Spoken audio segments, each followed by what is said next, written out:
పోయారు. సికింద్రాబాద్ కంటోన్మెంట్ ఏరియాలో నివసిస్తున్న ప్రజలకు రోడ్లు కరువయ్యాయి. ఇది నిజమే. ఇంట్లో నుండి బయటకు వెళ్లాలన్నా, ఆఫీస్ నుండి ఇంటికి వెళ్లాలన్నా రోడ్లు లేక ఇబ్బందులు పడుతున్నారు. కంటోన్మెంట్ ఏరియాలో సామాన్య జనం నివసించడానికి ఇబ్బందులు పడుతున్నారు. ఆ ప్రాంతంలో ఆర్మీ వాళ్లు లేనిపోని నిబంధనలు పెడుతూ ప్రజలకు తీవ్ర ఇబ్బందులకు గురిచేస్తున్నారని ఆరోపిస్తున్నారు. యాప్రాల్ నుండి సిటీలోకి రావాలన్నా, సిటీ నుండి యాప్రాల్, బాలాజీనగర్, కౌకూర్ ప్రాంతాలకు వెళ్లాలంటే రోడ్లన్నీ మూసేసి ఆ ప్రాంతాల నుండి వెళ్లనీయకుండా ఆర్మీ అడ్డుకుంటుందని ప్రజలు చెప్తున్నారు. ఎప్పటి నుంచో ఉన్న రోడ్లను సెక్యూరిటీ ప్రాబ్లం అని సాకు చూపిస్తూ అధికారులు అడ్డుకుంటున్నారని స్థానికులు అంటున్నారు. వాస్తవానికి సామాన్యుల వాహనాలను అడ్డుకుంటున్న ప్రాంతాల్లో అధికారులు లగ్జరీగా గోల్ఫ్, ఇతర ప్లేయింగ్ కోర్టులు నిర్మించుకుని ఆటలాడుతున్నారని వారు అంటున్నారు. మాకు మేజర్ సమస్య ఏంటంటే మిలిటరీ వాళ్ళు బంద్ చేసి నుంచి మేము Alwal municipal office, circle office పోవాలంటే 1.5 కిలోమీటర్ అవుతుంది మాకు. ఇప్పుడు ఇట్లా లోతుకుంటకెళ్ళి తిరిగి పోవాలంటే 6 కిలోమీటర్లు. మళ్ళీ మాకు గవర్నమెంట్ హాస్పిటల్ లేడీస్కి ఎవరికైనా డెలివరీ ఏదైనా సమస్య వచ్చినా కూడా మా అల్వాల్ సర్కిల్కి వస్తుంది కనుక 1.5 to 2 కిలోమీటర్స్ ఇంట్లో మిలిటరీ ఏరియాల నుంచి పోతాయి.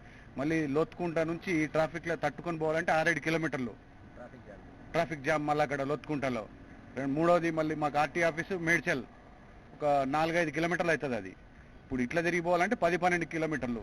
ఈ మేజర్ సమస్యలు ఈ 3. మాకు బాలాజీనగర్, ఈ పక్కన బాలాజీనగర్కు ప్లస్ కౌకూర్ పక్కన విలేజ్ ఇంకోటి ఉంది కౌకూర్.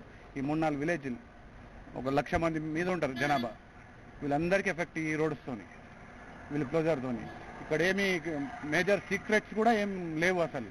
అన్ని ప్లేయింగ్ జోన్సే, ఆర్మీ ప్లేయింగ్ జోన్సే ఉన్నాయి. ఇప్పటి వరకు ఏ సమస్య కూడా రాలేదు సివిలియన్స్తో. వాళ్ళకు అనవసరంగా సఫర్ చేస్తున్నారు మమ్మల్ని. మేము చిన్నప్పటి నుంచి ఎన్ని సంవత్సరాల నుంచి ఇక్కడ మనము బులారం, మాకు దగ్గర మన కూరగాయల మార్కెట్ కానీ, ఇక్కడ మన హాస్పిటల్స్ కానీ మాకు చాలా దగ్గర ఇక్కడ నుంచి. ఇప్పుడు ఈ రోడ్లు బంద్ చేసి మాకు చాలా ఇబ్బంది అవుతుంది. అక్కడ కాకూరు నుంచి పోవాలన్నా అక్కడ కూడా ఇబ్బంది పెడుతున్నారు. ఇక్కడ నుంచి పోవాలంటే ఇక్కడ లోతుకుంటా అల్వాల్ నుంచి అక్కడ పోవాలి. ఈ మిలిటరీ వాళ్ళు చాలా ఇబ్బంది పెడుతున్నారు.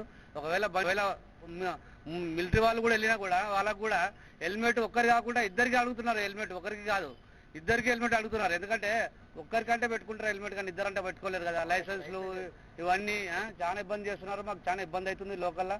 కంటోన్మెంట్ ప్రాంతాల్లో ప్రజలు ఎదుర్కొంటున్న ఇబ్బందులను తెలంగాణ ప్రభుత్వం మంత్రుల దృష్టికి ఎన్నిసార్లు తీసుకెళ్లినా స్పందించడం లేదని ప్రజలు ఆరోపిస్తున్నారు. ఇప్పటికైనా ప్రభుత్వం ఈ విషయంలో జోక్యం చేసుకోవాలని వారు డిమాండ్ చేస్తున్నారు.